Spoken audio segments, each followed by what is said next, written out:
रमेशपुर गांव में रामलाल अपनी पत्नी सरिता और बेटे अर्जुन के साथ एक झोपड़ी में रहता था।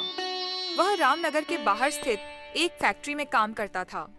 एक रात किसी कारण उस फैक्ट्री में विस्फोट हो गया। किसी तरह रामलाल को अस्पताल पहुंचाया गया। जैसे ही यह बात सरिता को पता चली, वह तुरंत अस्पताल पहुंची और डॉक्टर से कहा, डॉक्टर साहब, मेरे पति कैसे हैं? उन्हें ज्यादा चोट तो नहीं आई? कृपया जल्दी बताइए, मुझे बहुत घबराहट हो रही है और मेरा दिल बैठा जा रहा है।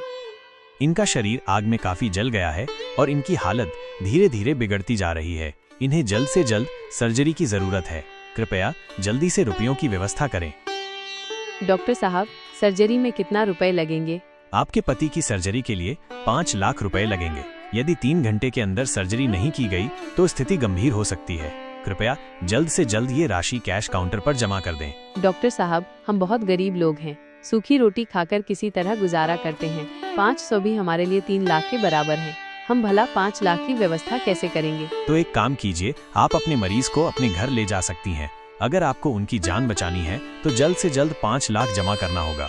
समझने की कोशिश कीजिए और जल्दी कीजिए। जाइए, किसी से मदद मांगिए, अपने किसी रिश्तेदार से सहायता लीजिए। मुझे और भी मरीजों को देखना है, इसलिए कृपया मेरा समय बर्बाद न करें। इतना कहकर डॉक्टर दूसरे मरीज को देखने चले गए। इधर अर्जुन और सरिता परेशान थे। उन्हें समझ नहीं आ रहा था कि 5 लाख कहां से लाए और अपने पति की जान कैसे बचाए। माँ, मुझे कुछ समझ नहीं आ रहा है। चारों तरफ सिर्फ अंधेरा ही अंधेरा दिख रहा है। उम्मीद की एक भी किरण नजर नहीं आ रही। अगर हम समय पर सर्जरी के लिए 5 लाख रुपए जमा नहीं कर पाए तो बाबूजी की जान बचाना मुश्किल हो जाएगा। बेटा, तू सत्य कह रहा है। मुझे भी अब कुछ समझ नहीं आ रहा, लेकिन हमें कुछ न कुछ तो करना ही पड़ेगा। हम हाथ पर हाथ रखकर तो नहीं बैठ सकते। इतना कहकर अर्जुन और उसकी माँ मदद मांगने निकल पड़ते हैं। कई लोगों से सहायता की गुहार लगाते हैं, लेकिन अर्जुन की गरीबी देखकर कोई भी उन्हें पैसे देने के लिए तैयार नहीं होता। थक हार कर वे शाम तक अस्पताल पहुंचते हैं, जहां सरिता डॉक्टर को सारी बात बताती है। डॉक्टर ने कहा, मैं कुछ नहीं कर सकता। आप अपने मरीज को घर ले जा सकती हैं। मजबूरन सरिता अपने पति को घर ले आती है और 2 दिन बाद उनका निधन हो जाता है।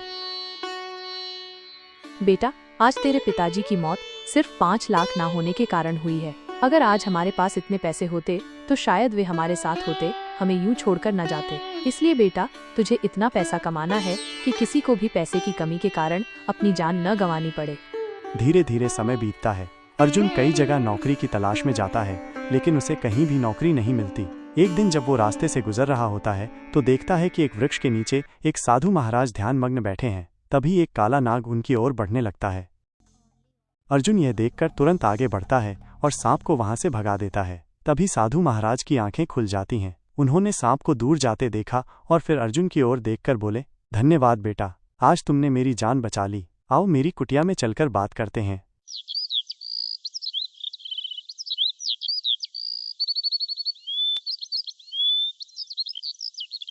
बाबा, आपकी कुटिया तो बहुत सुंदर है। ये तो बांस से बनी है। बेटा, ये बांस की कुटिया मैंने स्वयं बनाई है। एक एक बांस को जोड़ जोड़कर बहुत मेहनत से इस कुटिया को बनाया है।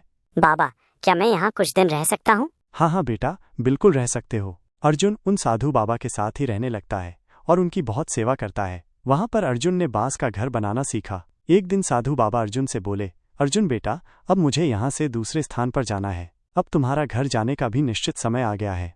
लेकिन बाबा, मेरी माँ ने मुझसे कहा था कि बेटा, जब तक तू कोई काम न सीख ले तब तक घर लौटकर मत आना। काम तो तुमने सीख लिया बेटा। तुमने बांस का घर बनाना सीखा है, वो भी बहुत मेहनत का काम है। और जब तुम अपने गांव जाओ तो वहां जल्दी बांस के घर बनाना शुरू कर देना। बस यही तुम्हारा काम है। एक दिन ये बांस के घर तुम्हारे काम आएंगे। अर्जुन साधु बाबा से विदा लेकर वापस गांव पहुंच जाता है और अगले दिन बांस मंगवाकर पूरे गांव में बांस के घर बनाना शुरू कर देता है। पता नहीं ये क्या कर रहा है। मैंने इसे कोई काम सीखने के लिए भेजा था। ये पता नहीं क्या सीख कर आ गया, लेकिन ये बांस का घर क्यों बना रहा? देखने में ये घर तो कितना सुंदर और मजबूत लग रहा है, पर बहन, ये घर किस काम का? यहाँ कौन रहेगा? गांव में सबके अपने अपने घर और अपनी जमीन जायदाद है, और यह लड़का सिर्फ फिजूल का काम कर रहा है। अर्जुन कुछ ही दिनों में पूरे गांव में जगह जगह बांस के घर बना लेता है। मानसून आ चुका था और रमेशपुर गांव में कई दिनों से मूसलाधार बारिश हो रही थी। एक शाम पानी का बहाव तेज हो गया, जिससे रमेशपुर गांव के पास वाली नदी में पानी का स्तर ऊपर तक आ गया। इस कारण रमेशपुर गांव बाढ़ की चपेट में आ गया। रमेशपुर गांव के साथ साथ आसपास वाले बहुत से गांव बाढ़ में डूब गए।